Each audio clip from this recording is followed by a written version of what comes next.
Þetta eru femcels, female incels. Þannig kemur mörgum á óvart að þetta til. Eigum við að kíkja á það? Involuntary celibates, males who are... Herðu.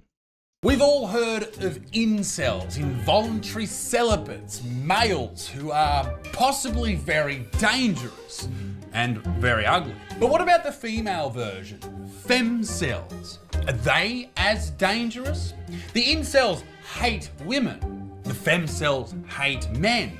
But one group is treated completely differently to the other. Over the past few years, I've done a couple of videos on incels. Now, incels, if you don't know, they're involuntary celibate men, usually somewhat autistic. And I was really surprised to see what was going on inside that community. People like this guy, Elliot Rodger, who went on an unaliving spree. Even the word incel is banned from places like TikTok because it's so possibly dangerous. It's so flammable of a term. If young men come across it, people are worried that they will become incels and thus become violent. Femcels, though, you can search that to your heart's content.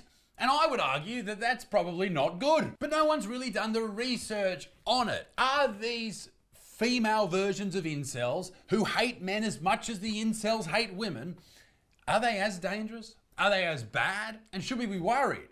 Þetta hérna svolítið sem ég hef ætlað að gera lengi. Hún Telma sem ég var að taka þætti með og vonandi get gert það aftur. Hún bendi mér á þetta. Þessar femcels eða það sem það kallað. Og við erum alltaf að tala incels.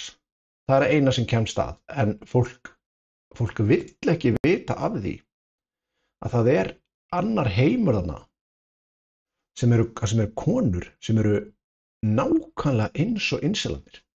Ástæðan fyrir að okkur finnst það ekki eins hættulegar vegna þess að þær beita minna svona beinu ofbeldi. Þær eru miklu meira í svona félagslegu og sálfræðilegu ofbeldi sem ég er ekkert að segja að það sé betra en það minna áberandi. Því það er ekki eins svona immediate. Það ekki eins ógnin ekki eins yfirþyrmandi. Hún ekki eins stöðug. This is one of the darkest corners of the internet, a space where women calling themselves femcels are posting extreme and sometimes violent content. Now, isn't it strange? You don't hear about this.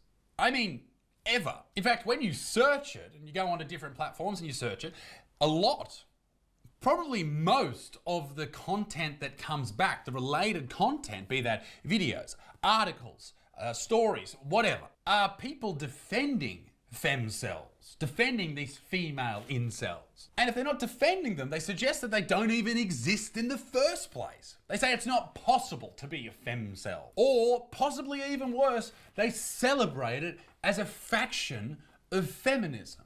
There's jokes about killing all the men, having a plague, getting rid of them all, disgusting moids. What's moids? Like a derogatory term for men. And yet it's not real? We call this shit out in men all the time, and rightfully so. Incels are fucking creeps. Should we not take these women seriously? Isn't that equality in and of itself?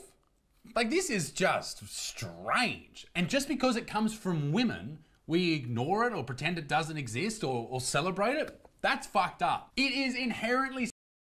Það alltaf að koma meira og meira í ljósið mitt hvað konur ekkert síður ofbeldisneyðar heldur en menn, heldur en karlmenn.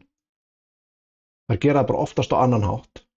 Ef þú tekur náin sambönd, ofbeldi í nánum samböndum, þá prósentan í því langhæst meðal kvenna, lesbía, í kvenkyns samböndum. Það miklu hærra heldur en hjá karlmönnum, hvort sem að eru gagnkynhneigðir karlmenn eða hommar, það mikið hærra. Og konur beita, það nýlega rannsókn frá Danmörku til dæmis sýndi það að konur beita börn meira ofbeldi sem að telst ekki svona bráð alvarlegt, þá verið að meina svona mjög alvarlega barsmíðar og slíkt. Þar þær skoraðar til jafns við karlmenn þegar kemur að beita börn ofbeldi. Þegar að koma að svona smáægilu eða svona minna ofbeldi, andlegu ofbeldi, smáægilegar barsmíðar eitthvað svona, þá voru þær actually yfir karlmenn. Þær beittu meira ofbeldi heldur en karlarnir. 3 years ago or so, you would have been able to go onto Reddit and find communities made purely just to post pictures of men or to, dox men or do anything like this to just basically ruin the lives of a man. All of which if men were doing would be called out and stopped, rightfully so. But because ladies are doing it, it's not even a reality, is it? We're sitting here pretending it doesn't happen. At this point, Við erum að sjá að það þarna subculture, það eru konur sem að hittast, tala saman á spjallborðum og þetta eru spjallborð sem að í sumum tilfellum eru þúsundir kvenna. Það hittast saman til að doxa menn og bara eyðileggja líf þeirra. Hvað minnir þetta á eitthvað eða? Og þetta til. Þú veist, það eru konur sem að stíga fram og viðurkenna þær eru að gera það þarna. Við viljum ekki vita þessu og við viljum ekki vita að þarna eru bara konur sem að vilja rústa lífi manna sem hafa kannski ekkert gert þeim stundum að þeir eru kallmenn og það hata kallmenn. Það er rosalega að hugsa til þess að þarna séu þessir female incels vegna þess að sko flestir vilja ekki svona viðurkenna þessi til. Það er alvarlegt mál. Þess að segja, það var næstum milljarður af þessum hashtags sem er notað yfir hashtagið femcel. Næstum milljarður.